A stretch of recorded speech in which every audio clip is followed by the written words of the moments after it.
Our guest on Expat Hoops today is Darious Moten. The Georgia native has been playing international basketball since the 2015 season, following his career with the Mercer Bears. He's played in Denmark, Finland, Germany, Poland, Bolivia, and now in the Czech Republic, where he joins us from today. Darious, looking forward to sitting down with you and talking about your international career. Thank you for joining us on Expat Hoops. Thank you for having me. So one thing, I'm just going to get this out of the way, and my anti-Duke hatred. I'm going to say, Mercer, you were a part of that team. I remember watching it. And as a junior, you were part of that team that took down the third-seeded Duke Blue Devils in 2014 NCAA tournament. First of all, thank you. Second of all, take us through that experience. The experience was probably one of the best basketball experiences that I've had to date, honestly.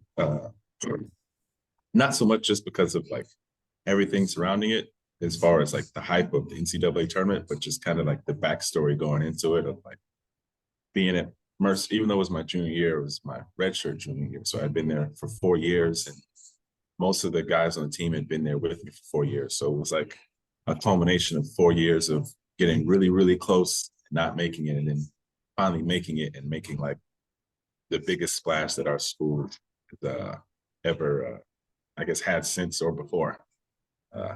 So it was just like the only way it could have been even better is if I was like a senior and that was like the last thing that my career ended on. But other than that, it was still a great experiencing that with all my teammates who I still talk to, a lot of them, actually pretty much most of them to this day. So I know that we've been talking about your college career, which your senior year, you starter played your most minutes, 28 minutes a game. You had a pretty good year, averaged about 11 points. Mercer, not the biggest school, mid-major. We talk about mid-majors. You had your experience against Duke the previous year from your senior year.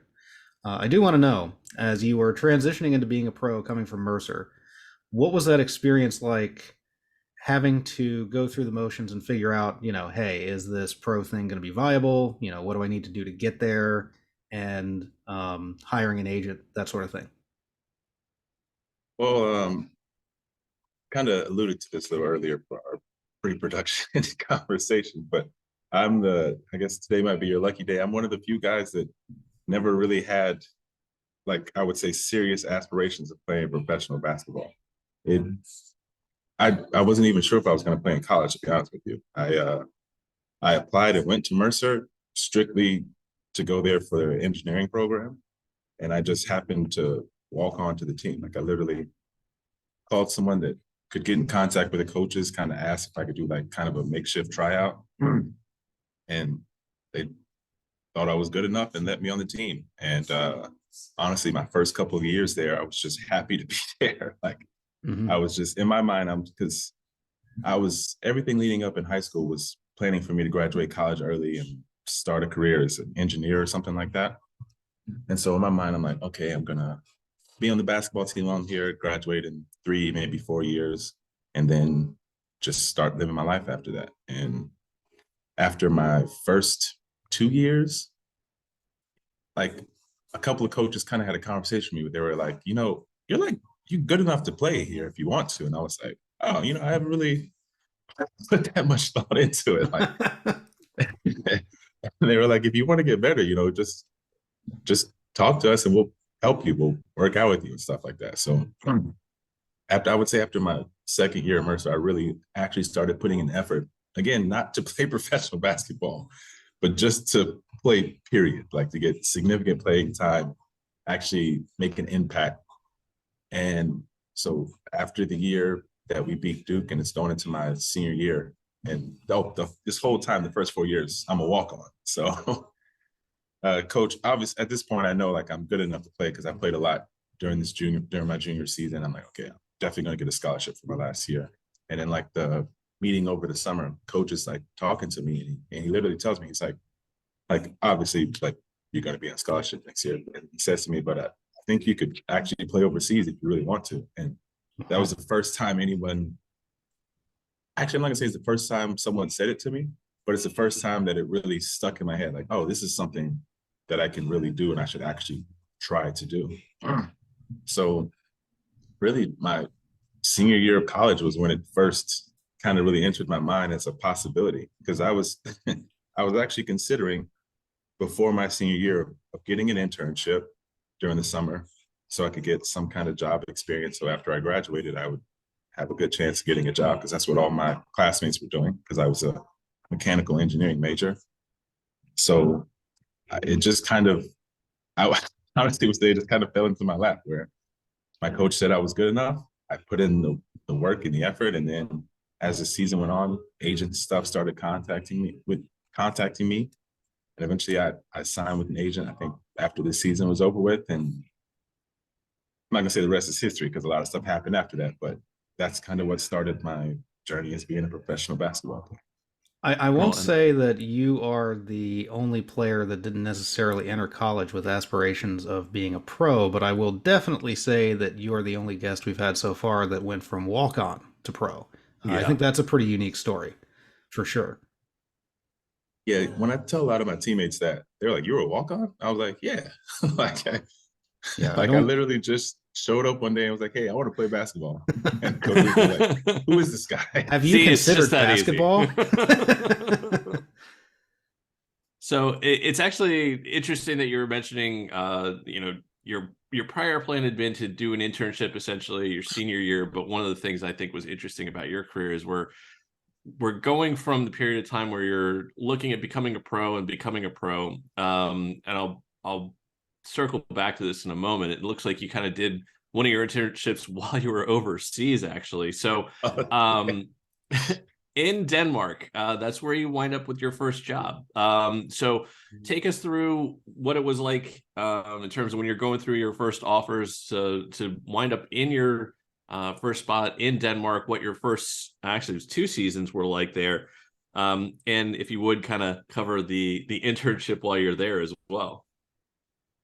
So my first year didn't go very smoothly professionally wise, because I actually broke my arm at the end of my senior year.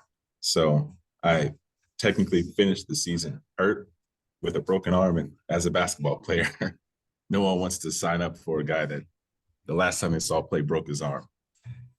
So it made it really hard for me to get a job, when in other situations, I don't think it would have been as difficult. So I didn't actually end up signing to go to Denmark until like late November. And got there, because of how their visa process worked there, I didn't end up playing until like December. So I mean, my career technically started in 2015, but it barely started in 2015. But the internship kind of just happened just kind of out of the blue. Like one of the sponsors on the team, I think I was riding in the car with him, because part of when I was in Denmark, we had to like coach like a youth team. So I was getting a ride to one of the practices, and they were asking me about like what I did in college stuff. And I was like, "Oh yeah, I was a mechanical engineer." Like, "Oh, I know this engineer that has like his own company not far from here." And I was like, "Oh, that's pretty cool." He's like maybe you could talk to him or something, see if you could maybe do some kind of internship or something. Because even still at this time, I wasn't sure, how long basketball would last for me. Because for a lot of guys, if you don't get past like the first 2 years, that's kind of it. So I was like, maybe see what my options are. And so I got in contact with this guy who owned a CNC machine building company. So basically they made the machines that has like an assembly line process that made very tiny drills. It was actually a really cool project and stuff. And I ended up helping a lot with it. But I realized as I was doing the internship that I don't really like this. Like, this isn't going to the same place every day and sitting at a desk and just kind of clicking away and just doing not meaningless tasks, but just kind of repetitive things in an enclosed environment just wasn't something that I liked doing. And so after the internship, I was just kind of like, yeah, I don't think I'm ever going to be an engineer at this point. So I haven't done anything close to similar since, and I don't plan on it unless I absolutely have to. You are an engineer of shot making. That's what you are. I have to say, as unique as all this is, you went to walk on, you went to pro basketball, you even dabbled in what would have been your career of choice had basketball not worked out. This is as unique a story for us as it gets, because most people that we've had in the pod at least had some sort of direction that brought them toward basketball as a professional, even if they were in high school, they were good enough to be a starter by sophomore year. They put in that work and were kind of ended up in that direction, and then they were just majoring in something because that's what you do in college. You major in something related to basketball or like business administration for the far future. But you were here, you were still deciding. Even when you were dabbling in professional basketball, you were still kind of sort of on the fence as to where you wanted to go in that regard. So that's very interesting for sure. And of course, we're talking to you now. You now have an extensive pro basketball resume, which started for you in Denmark, correct? Right. The Svendborg Rabbits. You are a Svendborg Rabbit. So this was around the time where you did your internship. Tell us about the basketball in Denmark. Basketball was actually very fun, nice. It was a great experience. The team itself was like one of the best atmospheres as far as the community aspect of any place that I've been, as far as the town really embraced the team. It was it almost kind of had a sort of college feel, which you never really get in professional basketball, where everyone was heavily invested. I don't know if money wise they were, but it felt that way. I had plenty of fans and stuff that would invite us over for dinner and things like that. And there are a ton of fans that still follow me to this day on Facebook and Instagram. And anytime I post anything, it's yay, Darius, congrats. It's tell me happy birthday, wish my parents happy birthday on Facebook. So it was a really great experience. It's one of those places that if the money situation was better, I would not mind just being there, because it was a place that felt very welcoming and felt like home. Familial. And yeah, very familiar. And the basketball situation was, my first year, it was going well, and then we kind of had some injuries and things happen, and the season didn't end that great. But this second year went much better. We actually ended up finishing third in the league. So that was a pretty good year, good situation all around. Was the league a pretty high quality league? Do you feel like how was the play? No, it's one of the more, I'm not gonna say lower level, but just kind of there's one team that basically wins the league every year. It's Bakken Bears. I think this year they're Champions League, but usually they play FIBA Europe Cup. And then it's sometimes there are teams that compete and it's close to where okay, they might have a chance to win this year, but usually Bakken wins, and it's just kind of who's going to finish second kind of league. Yeah, we talked to Skylar Bolin recently, who played for Horsens for a good number of years. His wife is a Dane, and he plays for Bakken now. And that was literally just a couple episodes ago. And it's kind of funny when you look at Denmark. I think that it's one of the ones that the top league, I think, has Bakken, but it also has the Bakken Academy Club. Yeah. That's happened since I've been there, but I've whenever I look at their league standings and stuff, I never understand how that works. How you have your junior guys who are also on your top team playing in the same league with the senior. How does when you play, do they play each other ever, or yeah, I don't understand. Actually they would play each other in that case. So you would essentially play your academy team at some point. That's the fun of doing this podcast. Sometimes our guests who have played in the league have the same questions we do. Yeah. We have merch. Head over to the Expat Hoop Store, where you'll find t-shirts, hoodies, masks, coffee mugs, pint glasses, and more. It's one of many ways you can show support for the podcast, so head over there and pick up some merch. That link below is in the video description, or you can head over to our website, expathoops.com, and click merch. We offer a couple of different Expat Hoops logos, and we have men's, women's, and kids sizes, so you can get something for everyone. Thanks to SeatGeek for sponsoring Expat Hoops. We recently became a brand ambassador for them. SeatGeek is a ticket app that takes the confusion out of buying tickets. They offer a 0 to 10 score on each ticket to know if you're getting a good or a bad deal. Green means good, red means bad. You get the idea. It's a really easy way to get tickets to events. Plus, our viewers get $20 off their first ticket purchase with the Expat Hoops code. Click the link in the description to download the app. Remember the code Expat Hoops, EXPATHOOPS, all one word, to save yourself $20 off your first ticket purchase with SeatGeek. You had a pretty unique experience. After your stint in Denmark, you played in Bolivia for a summer. I don't believe we've had anybody play in the Bolivian league, so tell us a little bit about that. So, strangely enough, the reason I ended up on that team was one of the managers we had back in college, and also he was also an engineering student. His parents are part owners of a team in Bolivia, and so they hit me up, I think maybe a month or so before the season's over, and like, hey, do you want to come play for our team in Bolivia? And I was like, sure, why not? Like, I've never played over the summer. It's a chance to go somewhere I've never been before. It's like, sure, why not? And so I ended up, like, I think the day after our third place game ended in Denmark, I flew back home.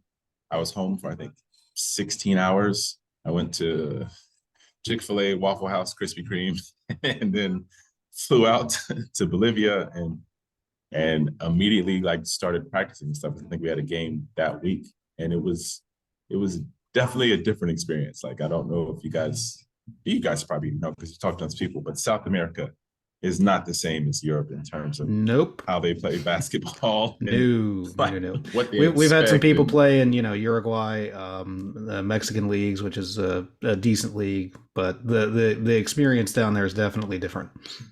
But yeah, obviously, if anybody that hasn't listened, still take us through exactly. But we've heard it, but take us through why it was different.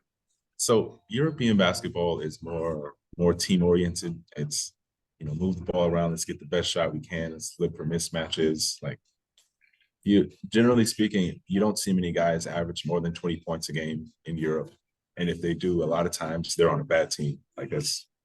There are a couple of exceptions to that, but generally speaking, that's typically how it works. In South America, for the most part, it's like, all right, you're an American, we're bringing you in here to score all the points. And that's and depending on the level of the league, that may not always be the case, because some of the leagues, their locals are pretty good. Like, I know in Puerto Rico, a lot of the local guys there are actually really good, so they don't need you to just be super ball dominant. But in a lot of smaller countries like Bolivia and stuff, it was basically it was 2-on-2 with 6 other people on the court, basically. So it was it's just give the ball to the Americans, they go to work, and if they absolutely don't have something, then maybe you pass the ball and kind of see what happens. But I had the ultimate green light when I was in Bolivia. I had a couple of 30 and 40-point games, which I've never even come close to anywhere else, because I personally don't feel comfortable shooting that many times. But it was one of those situations where it's if you don't shoot, they're going to be mad, because they're like, hey, you're the best person on the team by far. Take the shot. So it's definitely a different mindset. And it's also not as secure. If you have 1 or 2 bad games in South America, you might be gone the next week. So I would call it the Wild West of basketball, really. There's a couple places that we could call the Wild West of basketball. There's some, not the Chinese league, but we've heard about some experiences of people that basically play it's almost like some level that exists that's pro, but it's kind of pickup. That's almost a Wild West of basketball. But South America is also another one where it's a Wild West. So we'll have to figure out which one is the true Wild West. But there's certainly a couple spots in the world where it's a little different, to say the least. But you wind up going back into Europe after the summer in Bolivia, in Finland. Take us through what that experience was like. So strangely enough, after the year in Denmark, I already had a team in Finland that wanted to sign me like immediately, but they weren't exactly comfortable with me playing over the summer because of like when the season ended in Bolivia and when the season was starting in Finland.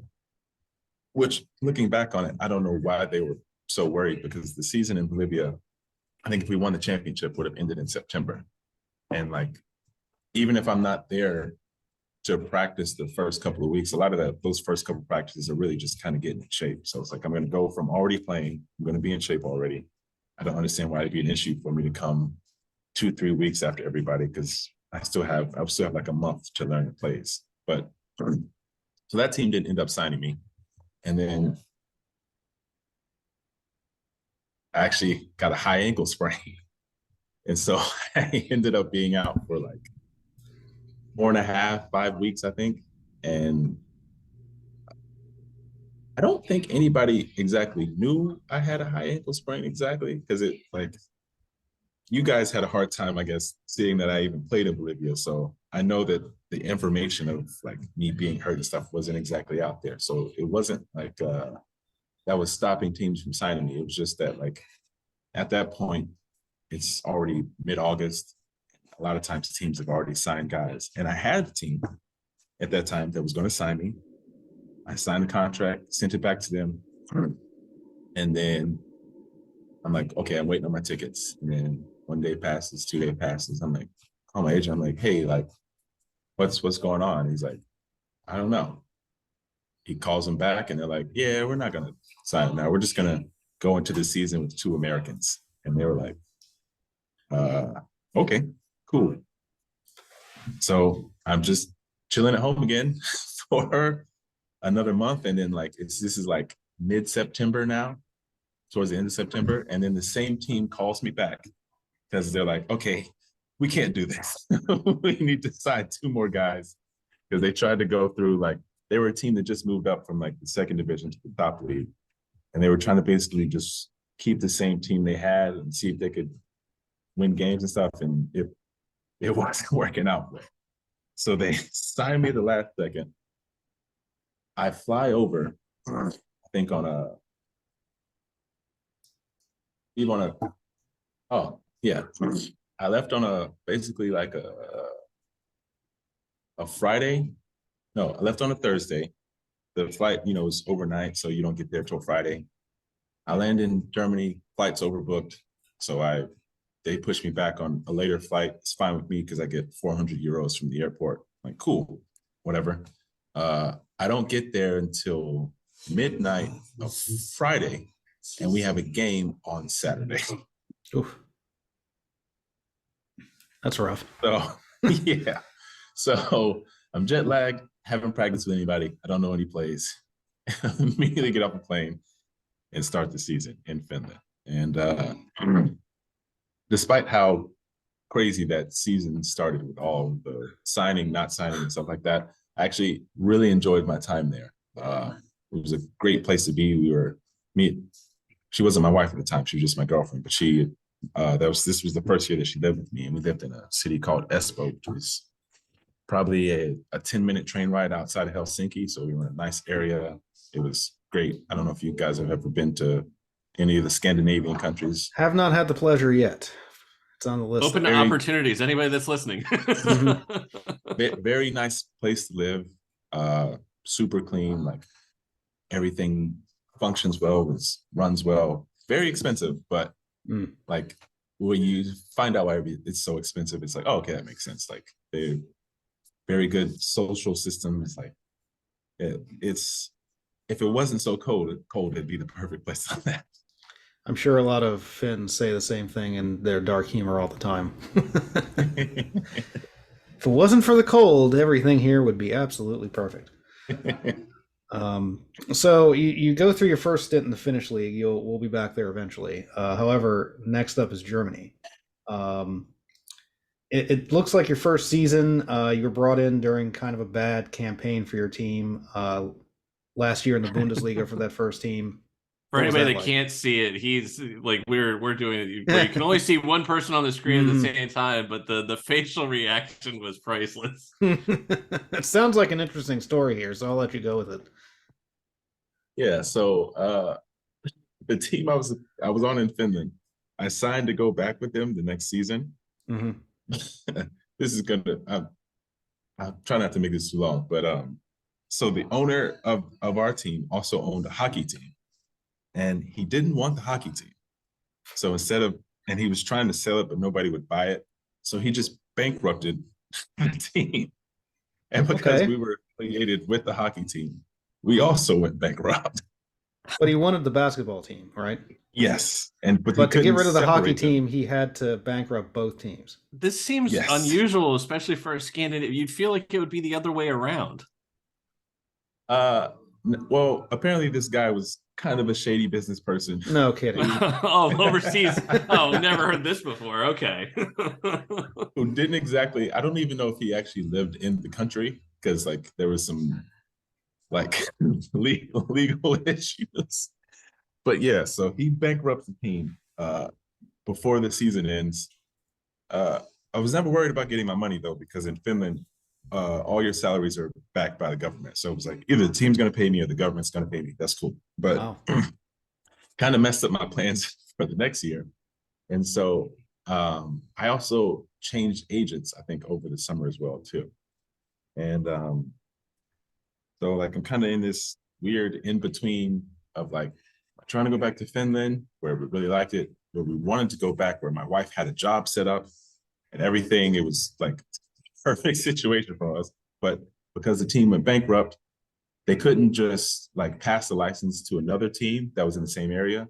They had to drop down like 3 divisions and start over from scratch. It was the weirdest situation. So anyway, I ended up not signing anywhere until December. And even then, I went to Germany basically on a tryout. And I get there and things are not going well for the team. They had fired their coach initially after like maybe 6 or 7 games. Like they didn't start off bad. I think they were like 3-5 or something like that. Like not a terrible record, but not great. And they brought in a guy that used to coach, who was an assistant in the NBA like a long time ago. And things just went bad after that, because then like they started moving players in and out, and we were running the triangle offense in Europe in the late 20 teens.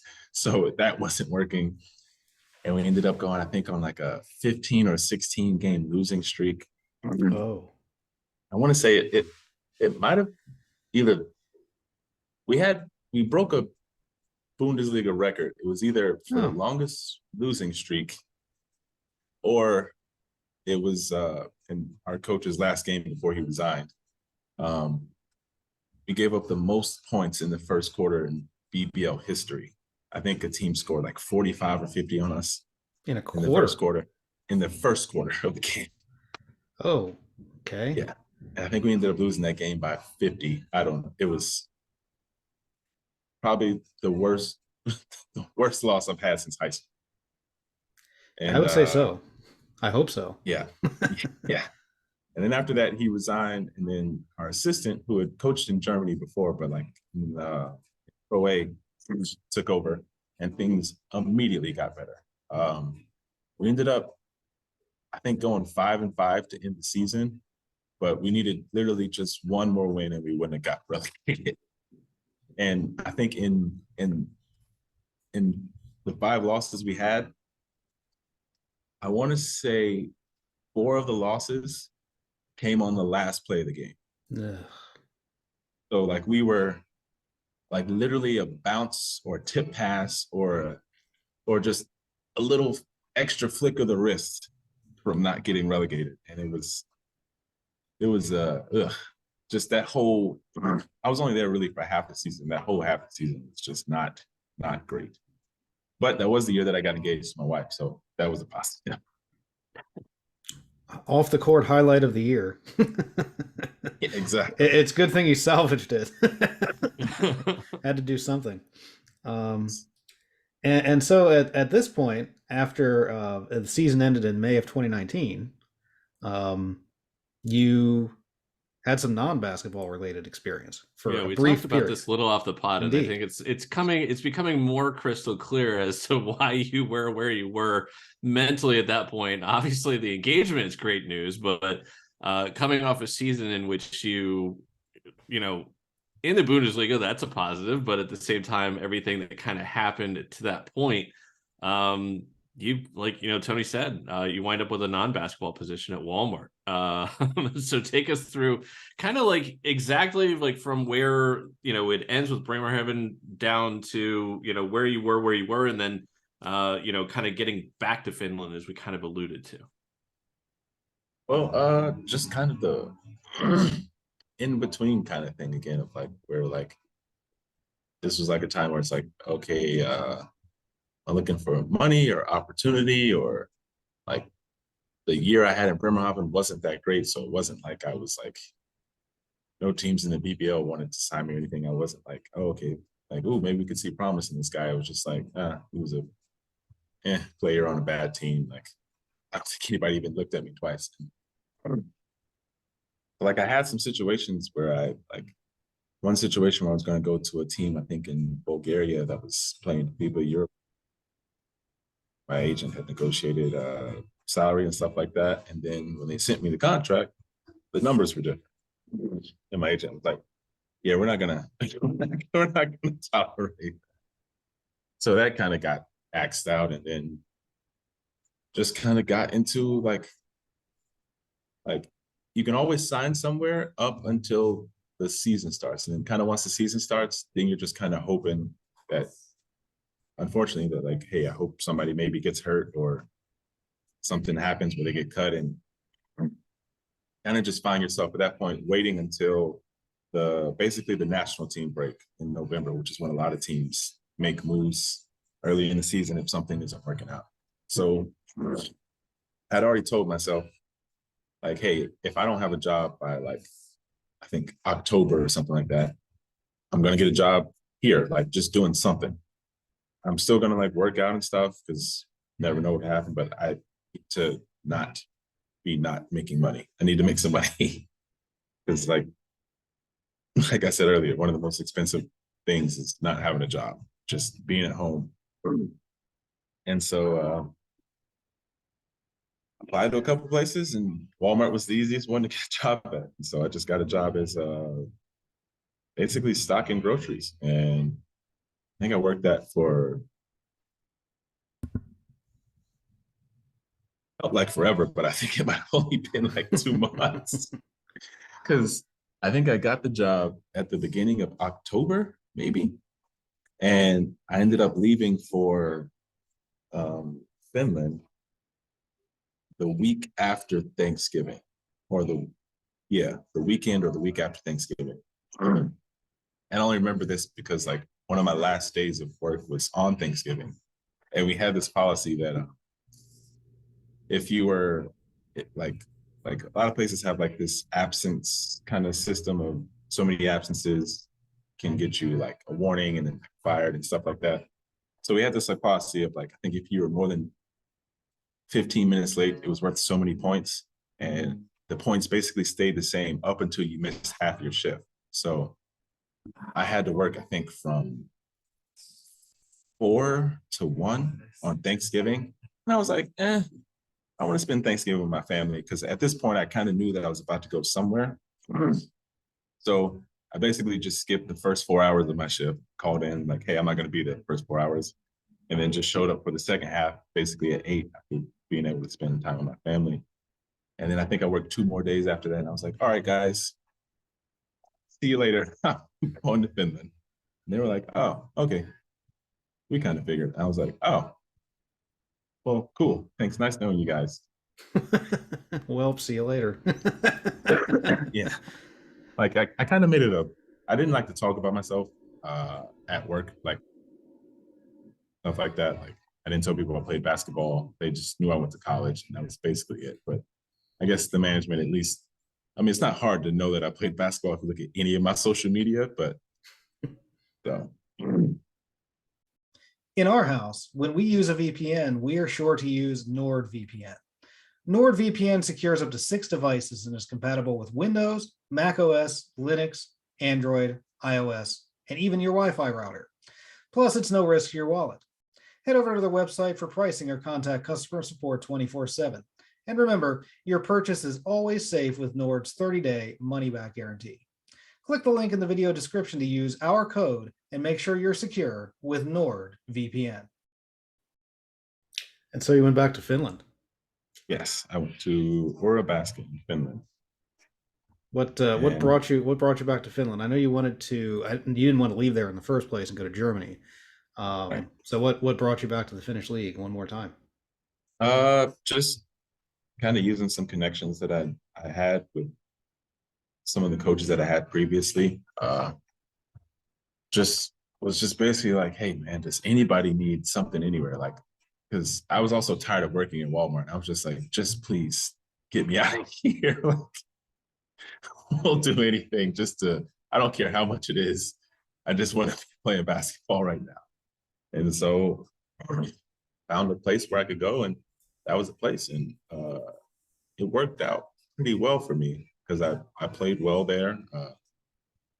And we didn't do well as a team, but it was just how it is sometimes, like smaller team, smaller budget. You don't have enough to any good guys. And despite how well you play, sometimes you're just going to lose. So it ended up getting me to where a team bought me out, Poland, and I went to Poland from Finland that same season, like not in the middle of the season, but towards the end. Like there was like maybe I think 2 months left of the season. And there's too much left of the season. Was this 2020 when you went to Poland? Yes, it was. Okay, so this was COVID time? Yes. Okay. So the team bought me out of my contract in late February. And so we get to Poland, or just soap opera Poland. It was only like maybe a 45-minute flight from where I was in Finland. Yeah. I think me and my wife get there on like March 1st or maybe like February. I think it was March 1st.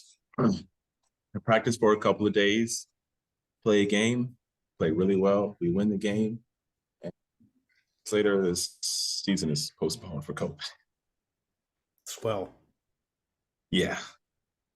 So I'm guessing at that point, like you were under contract, but what was the suggested course of action?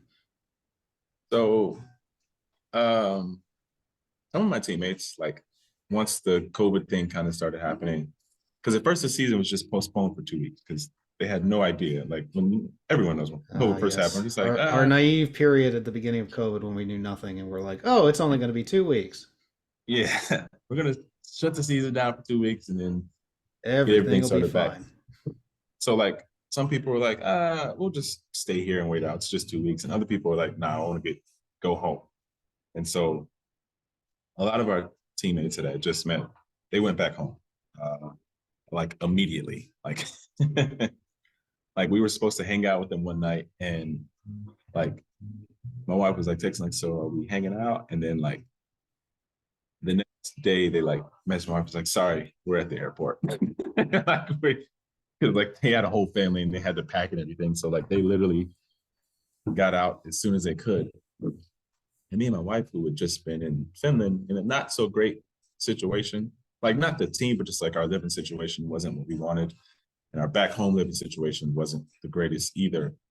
We were like, I think we'll just stay here for the 2 weeks and see what happens. And so we decided to stay.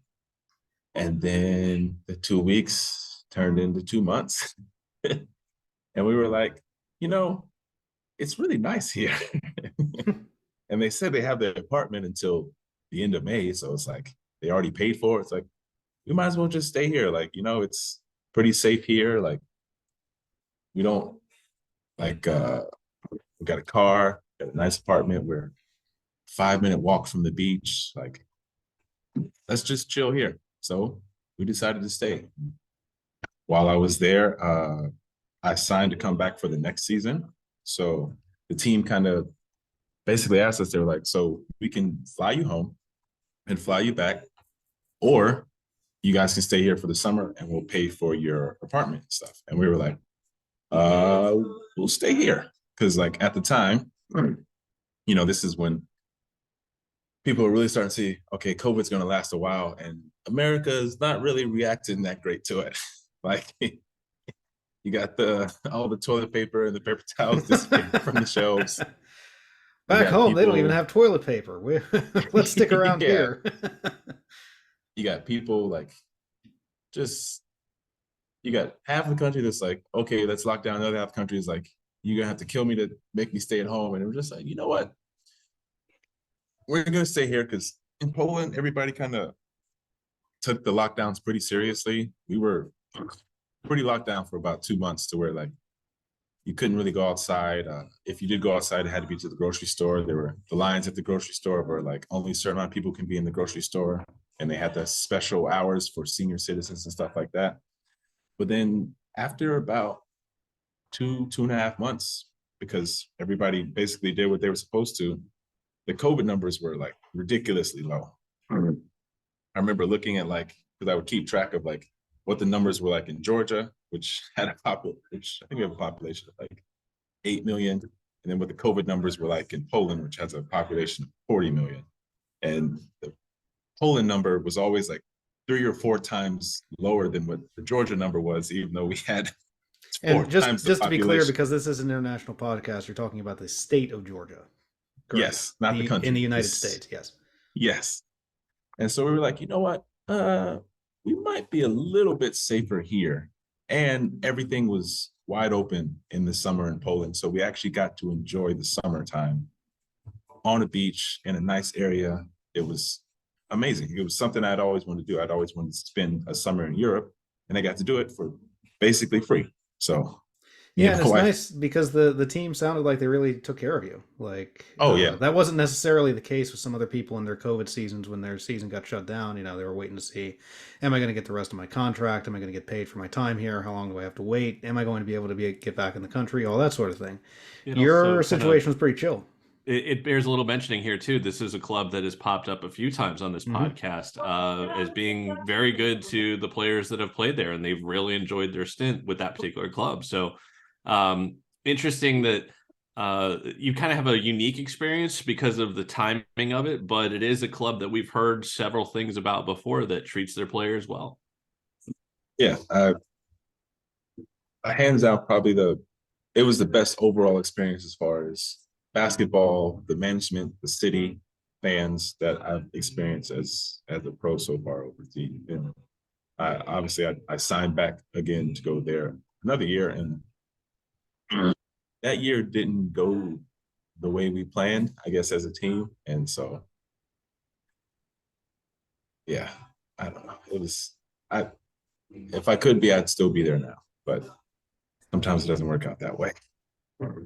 So that brings us to where you are now, where you're coming from. You're coming from the Czech Republic, like we mentioned too off the top.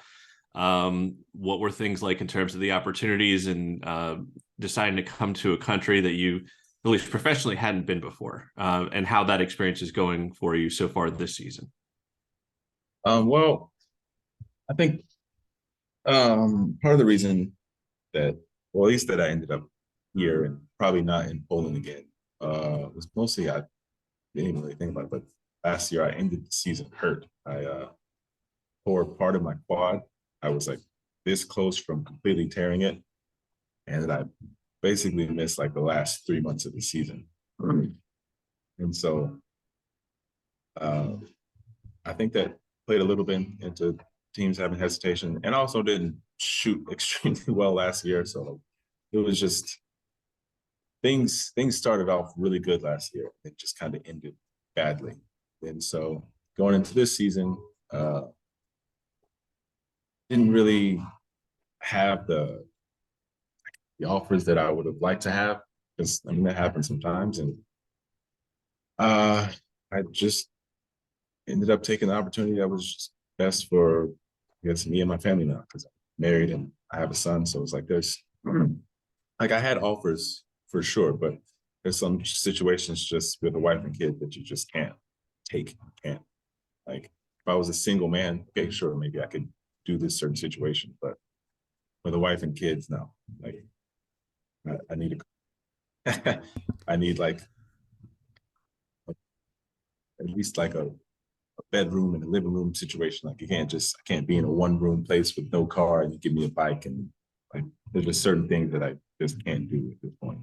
So I ended up here, and it's been an interesting experience to say the least. We have not had the greatest season. It's been hampered by a lot of injuries. Having to sign guys late into the season, it's not the worst experience I've ever had, for sure. Not even close, but it's not how I would have liked this season to go to Sydney. The fact that you're kind of saying it's not the worst situation, but it's not too far away from it either, kind of is a little bit is a little telling, but yeah. So, at the end of this, what do you see as the future after this season? Do you have anywhere that you think maybe before your career's out you really want to play, that you want to tick off that bucket list in the next couple of years? How much longer do you think you're going to be playing through, that sort of thing? I don't know. Like every step so far in my basketball career has been kind of a mystery to me, as far as even from high school to college to playing professional. If you were to ask me where I thought I was going to be 2 years, if you had asked me 2 years ago where I thought I'd be now, every year for the past 10 years, I would have been wrong pretty much every single time. And in some cases, not even close. So, I mean, I have what I would like to happen, but my life has showed me that usually doesn't end up turning out that way. Sometimes for the better, sometimes not. But I mean, I would like to play this summer. Like, even if it means going back to Bolivia, because the team's been asking for me to come back every year since I played, but for different reasons, I haven't decided to. But this year, I kind of want to, just because I just don't like sitting around at home. Like, home is starting to be a lot more overrated, because in my mind, it's like, oh, I'm gone for so long, and like, man, so many things are going to change. And I get back home and everything's exactly the same as it was when I left. And I'm like, you know what? Maybe I could spend a little time somewhere else. So I would like to maybe go back to Bolivia this summer, or maybe even Canada or somewhere else. But I just would love to play somewhere this summer. And I also like that experience for my wife, who loves traveling with me, and for my son as well, too, just to get him to, even though he's only one, to just experience all these different places, hopefully before we settle down in one spot. Oh yeah, I have no idea what I'm playing. I would like to be playing for as long as possible, but again, I don't know what's gonna happen. What I always try to do is just do my best now, try to play my best now, and hope whatever opportunities it leads me to are good situations. Darious, thanks for coming on the pod today and talking about your career with us, something that's been winding and something, as you described, as a bit of a mystery. But what's not a mystery is Expat Extras, and that's coming up next. You want to stick around with us and ask you some questions, maybe related to basketball, maybe not related to basketball, that our fans would like to hear? Oh. Thanks for coming on. Expat Extras coming up next. It's if you're listening to this on Spotify or any of the other podcasting platforms, please head over to YouTube and listen to the Expat Extras. Hello, and thanks for watching. Be sure to give the video a like, and you can watch more videos over here. You can also click subscribe over here, so you're notified when we have new content here on Expat Hoops.